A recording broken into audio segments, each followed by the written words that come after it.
바울 당시에 유대인들에게 가장 중요한 신앙의 핵심, 그것은 할례입니다. 할례보다 더 중요한 신앙의 행위는 없었습니다. 바울도 유대인이었기 때문에 그 점을 잘 알고 있었습니다. 그런데도 바울은 율법의 핵심 행위인 할례를 공격했습니다. 그래서 유대인들을 자극했죠. 우리가 가장 중요하다고 생각하는 금지를 막 공격하면 우리가 자극을 받겠죠? 똑같습니다. 바울도 유대인의 핵심인 할례를 공격함으로 그들을 자극했습니다. 바울의 공격에 유대인들은 분명 크게 반발할 것입니다. 당연한 일이죠. 그러나 바울은 유대인들이 반발할 것을 예상했어요. 그래서 그들이 반발하면서 던질 수 있는 질문과 답변을 로마서에 기록을 합니다. 그러니까 질문 던져놓고 막 공격해놓고 공격 후에 얘들이 이렇게 반발할 거야를 예상해서 그 질문과 답변을 기록을 하는 거죠. 오늘 본문에서 바울이 대략 3개의 질문, 세분화하면 여러 개지만 크게 묶으면 3개 정도 됩니다. 대략 3개의 질문을 하고 있고 그 질문에 대해서 스스로 답변을 합니다. 이러한 질문과 답변을 통해서 바울은 유대인들이 아무 말도 못하게 어떤 문제도 제기할 수 없게 만들거든요. 자, 바울이 이렇게 질문과 답변을 통해서 로마 교회 안에 있는 유대 그리스도인들에게도 그 이야기를 하고 있는데, 분명 바울은 이러한 질문과 답변을 통해서 로마서를 읽게 될 유대 그리스도인들이 설득되기를 바랬겠죠. 과연 바울이 얼마나 설득력 있게 질문하고 또 답변하고 있는지 오늘 한번 그 질문과 답변의 내용들을 한번 보도록 하겠습니다. 첫 번째 질문이 1절입니다. 바울이 1절에 첫 번째 질문을 해요. 그 질문은 그런즉 유대인의 나음이 무엇이며 할례의 유익이 무엇이냐입니다. 유대인의 나음이 무엇이며 할례의 유익이 무엇이냐. 포인트가 뒤쪽에 있어요. 할례가 도대체 뭐냐? 왜 할례가 우리에게 주어졌느냐? 할례의 유익이 무엇이냐라고 유대인들이 물을 거라는 거죠. 바울 당시 유대인들이 그들의 신앙의 행위에서 가장 중요하게 생각한 것은 할례인데, 바울이 우리가 지난주에 보았듯이 2장에서 할례를 공격했습니다.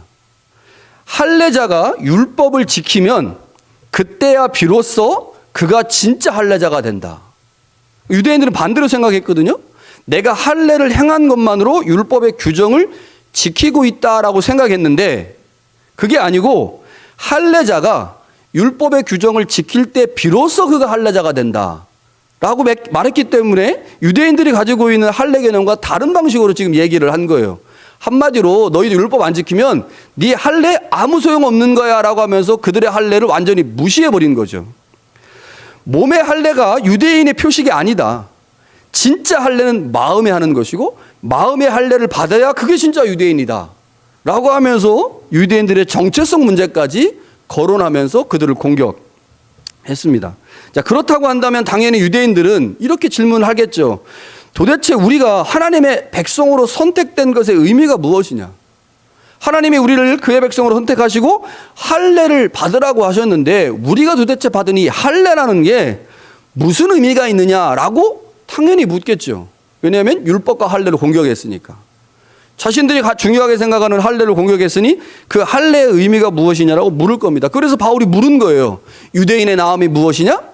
할례의 유익이 무엇이냐라고 묻습니다. 자, 로마 교회 안에 있는 유대 그리스도인들, 지금 로마서를 읽고 있는 사람들은 그냥 유대인이 아니고 유대 그리스도인들이잖아요. 이들은 어땠을까요? 그들도 역시 유대인들과 같은 입장이었을 것입니다. 그렇기 때문에 바울의 편지를 읽으면서 특별히 유대 그리스도인들은 이런 생각을 하지 않았을까 싶어요. 그렇다면 하나님이 왜 유대인인 우리를 선민으로 선택하셨는가? 우리의 할례가 모두 필요 없는 것이라면 차라리 이방인으로 태어난 것이 더 복된 것이 아닌가? 우리가 할례 때문에 이렇게 수치를 당하고 책망을 당한다면 차라리 이방인이 더 나은 것이 아닌가? 라고 생각했겠죠. 당연히 이들의 궁금증의 핵심은 할례입니다. 도대체 할례 우리가 왜 받은 거야? 하나님이 왜 우리에게 할례를 받으라고 한 거야? 라고 질문하겠죠. 이래서 바울이 2절에 질문에 대한 답변을 합니다. 이렇게 말해요. 범사에 많으니 우선은 그들이 하나님의 말씀을 맡았다. 그러니까 유대인의 나음이 무엇이고 할례의 유익이 무엇이냐라고 했더니 바울이 범사에 많은데 하나님의 말씀을 맡은 것이 너희들의 유익이다. 그러니까 여기서도 뭐와 뭐를 연결시켜요? 할례와 말씀을 연결시키면서 그 의미를 설명하려고 하는 거죠. 바울은 유대인들의 유익이 많다는 점을 이제 분명하게 말하는데 로마서 9장에 가보면요.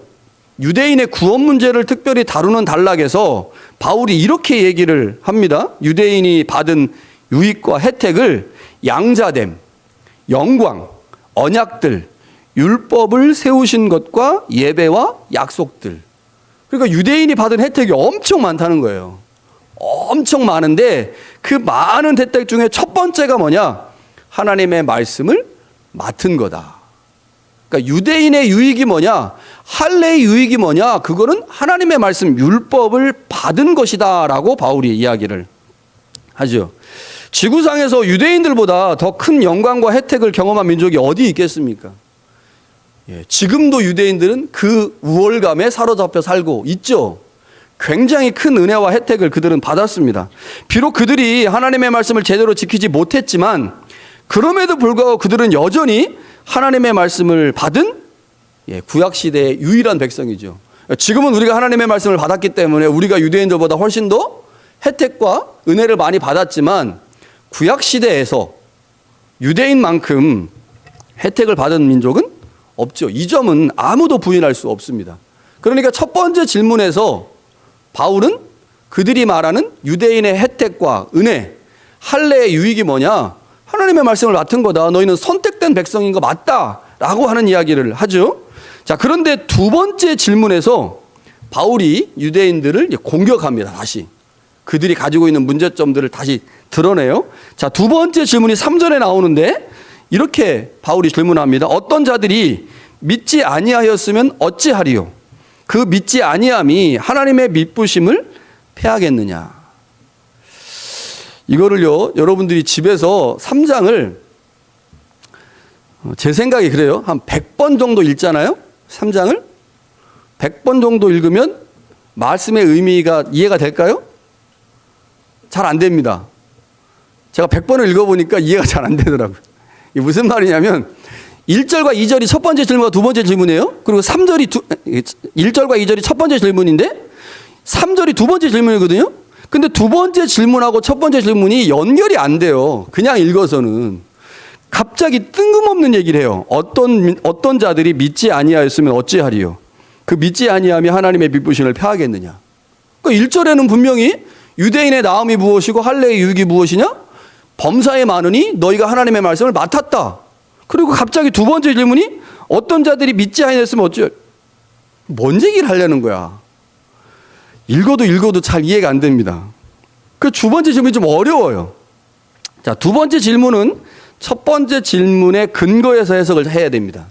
그러니까 바울이 우리가 읽기에는 좀 어려웠지만 바울이 쓸 때는 첫 번째 질문, 두 번째 질문, 세 번째 질문 연결해서 썼거든요. 근데 이걸 우리말 번역 성경으로 읽으면 의미가 잘 안 와닿습니다. 그래서 어려워요. 자, 1절과 2절에서 분명히 바울이 유대인들은 하나님의 말씀을 맡았다라고 그랬습니다. 자, 그런데 2장을 한번 생각해 보세요. 2장. 하나님의 말씀을 맡은 유대인들이 어땠습니까? 하나님의 말씀을 잘 지켰나요? 잘 지키지 않았어요. 말씀은 잘 안 지키면서 뭐는 주장했어요? 우리 할례 받았다. 할례가 율법의 행위다. 그래서 할례 받았으니 우리는 하나님의 말씀을 지금 잘 지키고 있는 거야. 자, 지난주에 말씀드린 것처럼 주일 예배 잘하고 있으니 우리는 하나님의 말씀 모두를 다 지키고 있는 거야. 이렇게 생각하는 것처럼 할례를 받았으니 모든 율법을 다 잘 지키고 있는 거야 라고 생각한 거죠. 여러분, 이 바울 당시의 유대인들은요, 율법을 우리가 생각하는 것처럼 예를 들어서 뭐 레위기의 제사법, 출애굽기에 나와 있는 법 이런 것들만이 아니고 모세오경, 창세기부터 신명기까지의 말씀들 중에 하나님이 우리에게 주신 율법이 무엇인가를 하나씩 다 찾았습니다. 그래서 대략 한 613개의 율법이 있다라고 얘기했고 그 율법 중에 지켜도 되는 것, 그러니까 행해야 되는 것과 행하지 말아야 되는 것들을 구분했거든요. 근데 그 중에 하나가 뭐냐면 할례입니다. 할례. 그러니까 할례도 매우 중요한 창세기에 나오는 율법인데 그 할례라고 하는 율법의 그 중요한 행위를 통해 모든 율법을 다 지킨다고 생각을 한 거죠. 자, 그런데 2장에서 바울이 분명히 말했어요. 너희가 할례를 중요하게 생각하지만 율법을 지키지 않으므로 너희들의 할례가 무할례가 된다. 그러니까 바울은 분명 유대인들에게 하나님의 말씀을 안 지키고 있다고 얘기한 거죠. 그런데 1절과 2절에서 바울이 뭔 얘기를 했어요? 유대인들이 하나님의 말씀을 맡았다. 그럼 맡았으면 어떻게 해야 돼요? 말씀을 주신 이유는 지키라고 주신 거잖아요. 순종하라고. 그런데 유대인들이 그 하나님의 말씀을 순종하지 않았습니다. 지키지 않은 거죠. 그걸 뭐라고 표현한 거예요? 어떤 자들이 믿지 않았다라고 표현한 겁니다. 자, 그러면 믿지 않았다라는 말과 율법을 지키지 않았다, 순종하지 않았다는 게 어떻게 같은 거냐? 구약 성경과 신약 성경을 쭉 읽다 보면 성서가 동일하게 말하는 매우 중요한 내용 중에 하나가 뭐냐면 순종과 믿음은 같은 개념입니다. 성서가 그렇게 얘기해요.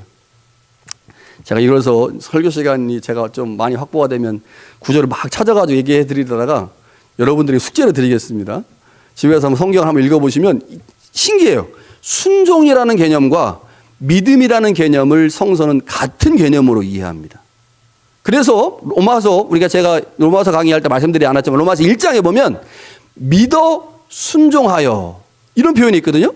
믿는다라는 말과 순종하다는 말을 바울이 묶었는데 이게 동격처리입니다. 그래서 믿음과 순종은 같은 개념이에요. 그러니까 여기서 믿지 아니했다라는 말은 하나님의 말씀 즉 율법을 지키지 않았다라는 말과 같은 말입니다.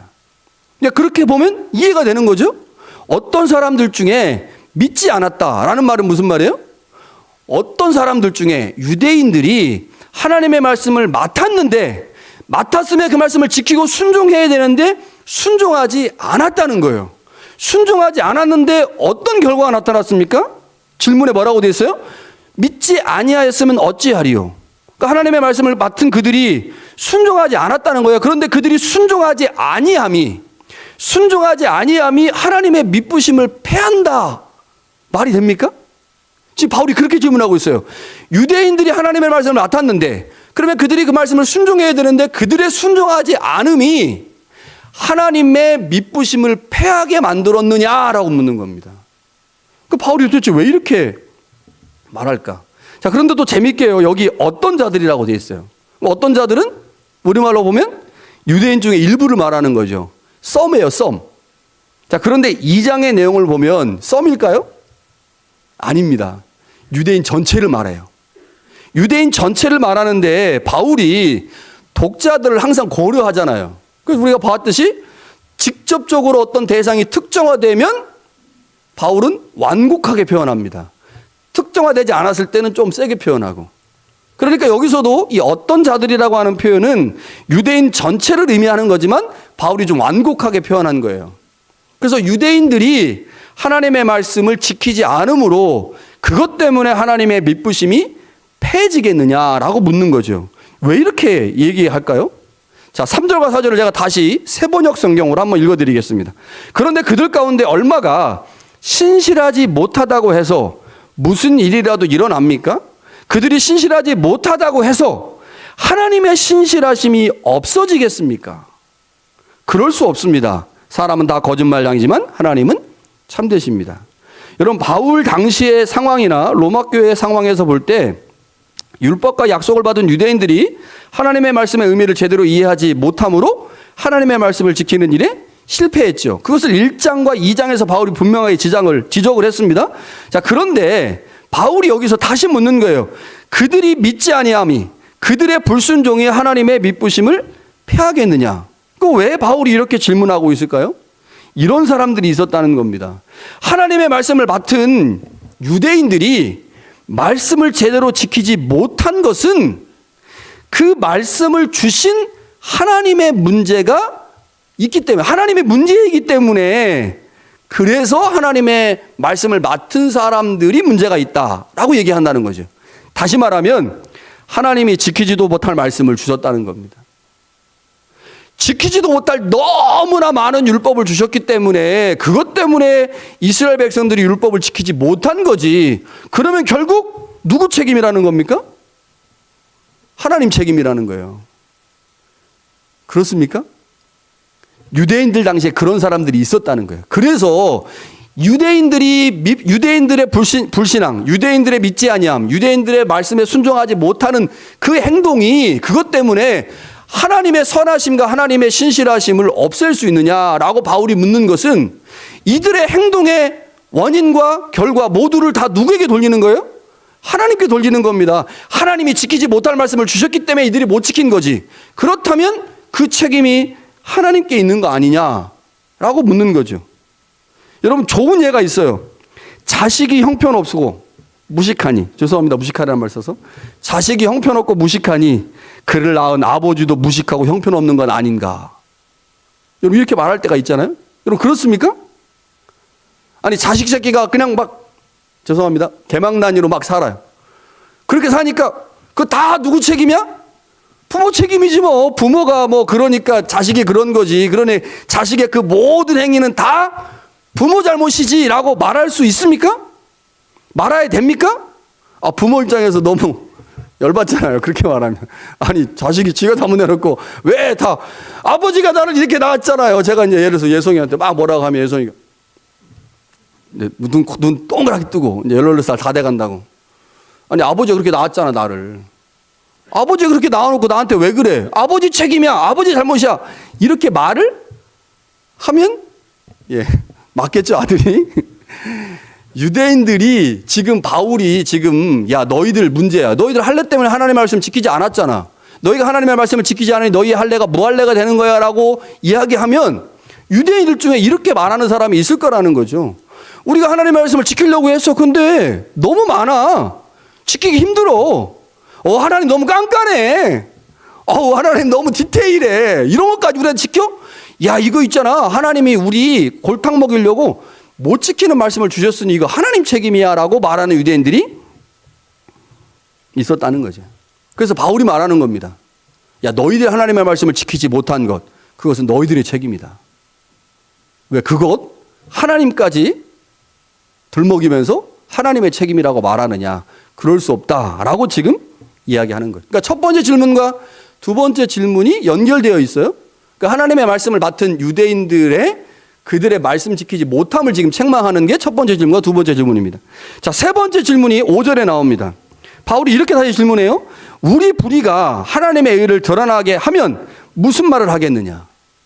자, 연결되어 있어요. 첫 번째, 두 번째 질문과 세 번째 질문이 연결되어 있습니다. 자, 여기서 말하는 불의가 뭐겠어요? 좋다 그래. 좋다. 그래, 우리 율법 안 지켰어.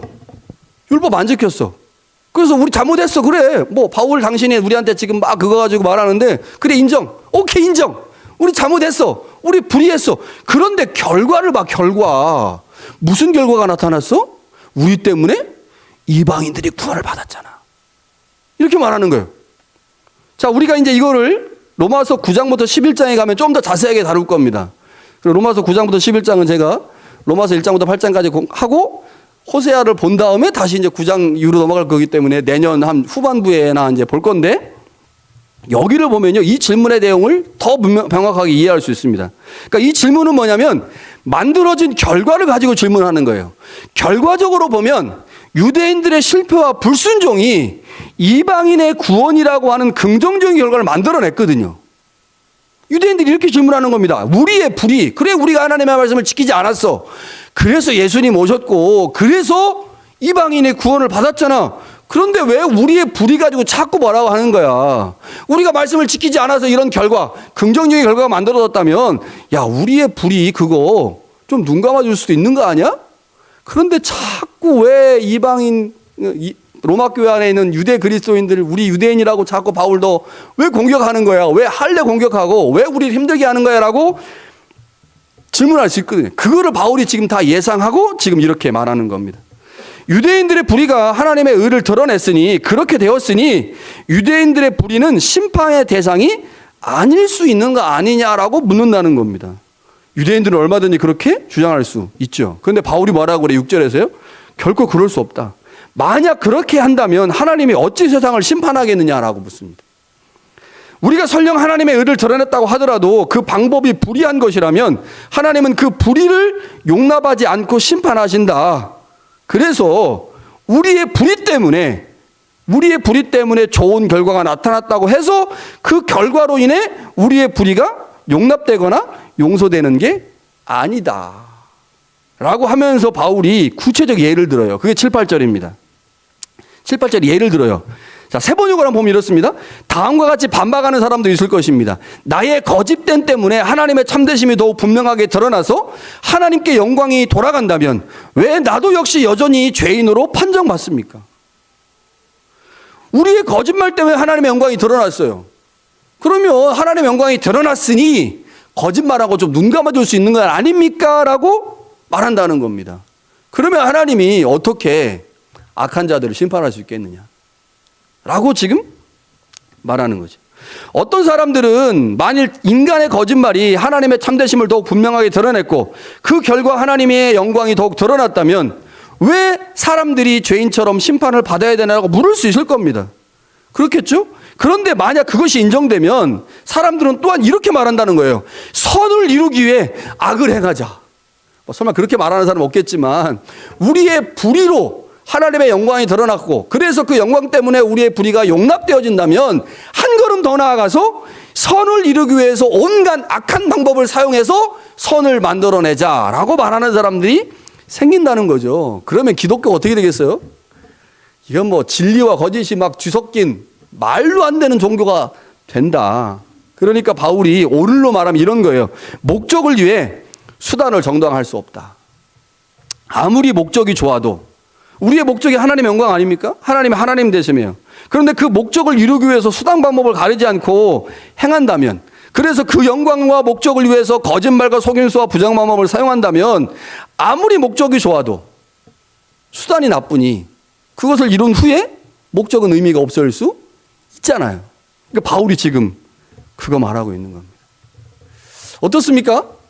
바울이 질문 3개를 던지고 답변을 3개 했어요. 그러니까 유대인들이 가장 중요하게 생각하는 그 할례, 그리고 그 할례와 연결된 율법. 그러니까 율법을 행하는 문제를 가지고 지금 바울이 접근해서 여전히 유대인들이 율법을 행해야 하는데 할례를 통해 율법을 행하지 않고 있으면서 핑계를 대는 거죠. 우리가 지금 네가 바울 네가 우리한테 지금 율법 안 행했다고 지금 자꾸 뭐라고 하고 우리 그래서 우리의 할례를 뭐하라고 얘기하는데 야 우리가 괜히 율법 안 행한 게 아니야. 이러이러한 이유와 이러이러한 것 때문에 우리 율법을 못한 거지. 좀 봐줘. 바울이 그냥 그들의 논리를 다 부수고 있습니다. 안 돼. 그래도 지켜야 돼. 지켜야 돼. 여러분 오늘 말씀을 통해서 우리가 한 가지 중요한 사실을 발견하게 됩니다. 그건 뭐냐면 우리도 유대인들과 동일한 입장에 서 있거나 설 수 있다는 겁니다. 제가 한번 생각을 해봤어요. 유대인들이 받은 특권과 혜택의 입장에서 우리가 받은 특권과 혜택이 어떤가? 여러분 구약시대에 그 많은 민족 중에 유일하게 선택받은 민족은 이스라엘이었죠. 유대인들. 이스라엘이 선택받았어요. 자, 그런데 이제 그 관점을 신약으로 그냥 가져와서 보니까요. 우리가 예수님 때문에 받은 혜택이 이스라엘이 받은 혜택보다 많은 거예요. 여러분 세상에 얼마나 많은 사람이 존재합니까? 얼마나 많은 종교가 존재합니까? 그런데 그 중에서 우리는 하나님 아버지와 주님을 제대로 소개하는 기독교인이 됐습니다. 천주교인도 아니고. 천주교도 같은 기독교지만 제가 천주교 연구를 좀 해보면 약간 좀 너무 교리적인 색깔이 가미가 돼서 같은 기독교인이지만 개신교인의 입장에서 조금 약간 어떤 부분은 좀 거부감이 느껴지는 게 있어요. 저는 개신교 목사니까. 그런데 우리는 기독교인이 됐어요. 그러니까 예수 그리스도 때문에 기독교인이 된 거예요. 얼마나 많은 사람들이 하나님을 모르고 죽어갑니까? 얼마나 많은 사람들이 예수 그리스도의 십자가의 의미가 무엇인지 모르고 그냥 살아갑니까? 그런데 우리는 하나님도 알고 주님도 압니다. 그리스도를 알고 있어요. 그래서 그리스도 때문에 하나님의 자녀가 됐고 그리스도인이라고 하는 새로운 이름을 받았죠. 지구상의 구원받은 자의 수를 생각해 보면요, 우리의 구원과 영생은 분명 엄청난 특권과 혜택입니다. 동의하십니까? 여러분, 유대인이 받은 혜택보다 우리가 받은 혜택이 더 많아요. 우리는 이 말씀, 이거 지금 막 이거 유대인들보다 더 귀하게 받았잖아요. 이거 하나님의 말씀 받았단 말이에요. 자, 우리의 혜택과 구원을 조금 더 구체적으로 생각해 봅시다. 우리는 하나님의 자녀입니다. 하나님을 아버지라고 불러요. 자녀의 특권과 권세가 우리 안에 있습니다. 자녀이기에 하나님의 특별한 인도와 보호하심을 받습니다. 교회론적인 차원에서 보면요, 우리는 예수 그리스도를 믿음으로 예수 그리스도의 몸의 일부가 됐습니다. 우리의 머리가 예수님이에요. 우리 예수님의 지시를 받습니다. 그리스도와 한 몸을 이루었어요. 엄청난 일입니다. 우리는 예수 그리스도를 통해 이 땅에서 천국을 경험합니다. 뿐만 아니라 영원한 천국을 약속으로 받았습니다. 세상은 감당하지 못하는 성령이 우리 안에 계십니다. 성령이 우리의 마음을 주장하심으로 마음의 할례를 받았어요. 유대인들은 몸의 할례를 받았는데 우리는 마음의 할례를 받았습니다. 이제 정결한 마음으로 하나님의 뜻을 알고 그 뜻을 살아가는 거룩한 백성이 됐습니다. 하나님과 정말 행복한 관계를 맺고 살아갑니다. 맺고 살아가야 진짜 혜택 받은 겁니다. 그러시죠? 하나님과 좋은 관계를 맺고 계시죠? 하나님을 모르고 예수 그리스도를 부르는 자들과 비교해 보면요, 우리가 받은 혜택은 말로 할 수 없습니다. 대단한 거 받았어요. 그런데 우리의 삶이 어떠냐는 거죠. 유대인과 다릅니까? 아니요. 많이 다르지 않습니다. 유대인들이 왜 책망을 받았습니까? 그들에게 주어진 특권에 비해 그들의 삶이 엉망이었기 때문입니다. 특권을 엄청 많이 받았는데 할례 막 주장하면서 율법을 안 지켜. 율법 안 지킨다고 얘기했더니, 아니 우리가 율법을 안 지키는 이유는 있잖아. 이런 것 때문에 안 지키는 거야. 우리를 이해해 줘야지. 왜 자꾸 우리를 비난해. 이런 얘기를 하는 거예요. 말씀에 순종하지 않았기 때문에 그들이 비난을 받고 책망을 받은 거잖아요. 근데 우리는 어떠냐? 우리도 비슷해요. 그래서 바울이 9절에 이렇게 말하는 겁니다. 그러면 우리 어떠하냐? 우리는 나으냐? 여기서 말하는 우리는 누굴까요? 바울과 이방인 그리스도인을 말하는 겁니다. 유대인 그리스도인들 지금 막 욕했잖아요. 지금 니네 잘못했다, 니네 책망받아야 된다 막 했어요. 그러니까 유대인들이 막 진짜 어이구 우리 진짜 죄인이네, 아 우리 잘못했네. 그 바울이 말하는 거예요. 그럼 우리는 나으냐? 이방인인 그리스도인 우리는 나으냐라고 지금 바울이 묻습니다. 우리한테 하는 말이에요.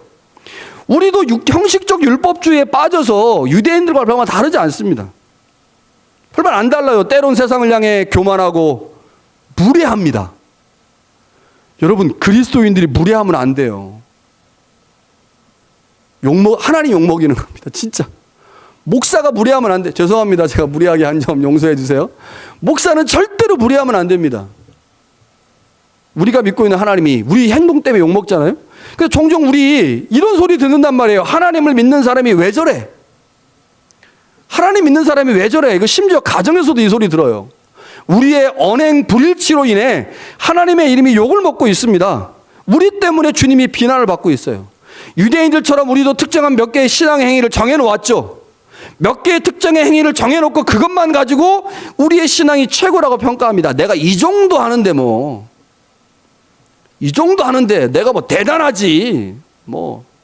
목사가 목회 개떡같이 하면서 예를 들어서 내가 설교를 이 정도 하는데 날 이 정도 인정해 줘야 되는 거 아니야? 이렇게 말하는 목사가 있다면 그거 욕먹는 목사죠. 그 말이 됩니까?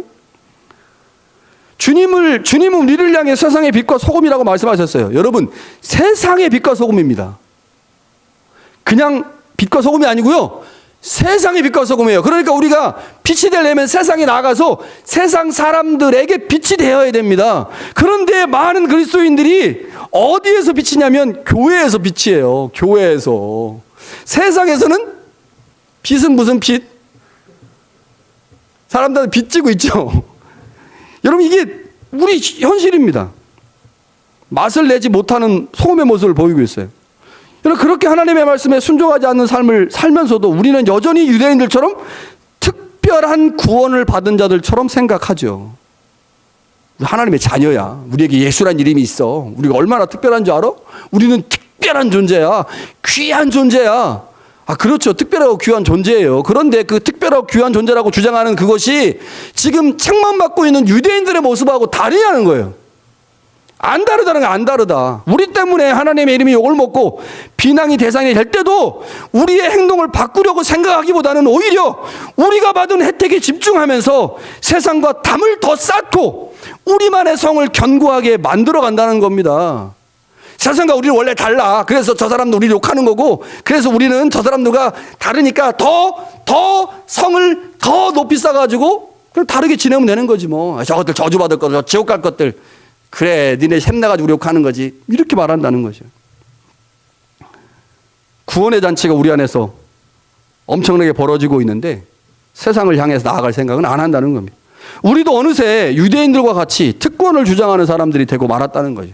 세상 사람들과 완전히 분리된 자들로 이 땅을 살아가고 있습니다. 그들에게 어떤 복음의 향기도 풍기지 못하는 그런 존재로 살아가고 있는 거죠. 우리도 모르는 사이에 유대인들과 같이 되어가고 있습니다. 그래서 바울이 말하는 거예요. 우리는 나으냐. 그래서 설교 제목을 그렇게 정했어요. 우리는 나으냐. 여러분 지금 1장, 2장, 3장을 통해서 바울이 계속 유대인들을 공격하고 있습니다. 비난하고 있어요. 책망하고 있어요. 그러면서 그렇지, 유대인들 책망 받아도 싸지. 하나님의 말씀을 지켜 써야지. 왜 안 지켜가지고. 근데 우리는 어떠냐? 우리도 똑같더라는 거죠. 그들보다 더 많은 혜택을 받았는데 그들보다 더 많이 행동하지 않는. 여러분 우리에게 주어진 특권이 우리를 더욱 특별한 사람으로 만들 수도 있고요. 우리를 유대인과 같이 형식적 율법주의자로 만들 수도 있습니다. 기로에 서 있어요. 더욱 특별한 사람이 될 것인가? 아니면 유대인과 같이 율법주의자가 될 것인가? 이 두 가지를 결정짓는 핵심이 있습니다. 뭘까요? 순종입니다. 순종.